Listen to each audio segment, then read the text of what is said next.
Okay, நாங்கள் இந்த வீடியோவில் ஃபஸ்ட் என்னத்தை பற்றி பார்க்க போகிறோம்னா எங்கெங்கே கேஸ் வெடிச்சிருக்குன்னு பார்க்க போகிறோம். அப்படி எங்கெங்கே கேஸ் வெடிச்சிருக்குன்னா கேகலில் வெடிச்சிருக்கு, ஹேங்பெல்லில் வெடிச்சிருக்கு, அண்ட் இந்த மாதிரி நிறைய இடங்கள்லையும் வெடிச்சிருக்கு. ஓகே, இது வரைக்குமே 35 கேஸ் சிலிண்டர்ஸ் வெடிச்சிருக்குன்னு சொல்கிறாங்க.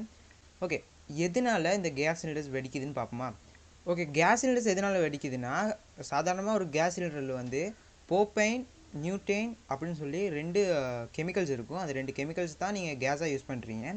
இப்போ வர கேஸ் சிலிண்டருங்கள்லேயும் அந்த 2 கெமிக்கல்ஸ் இருக்குது.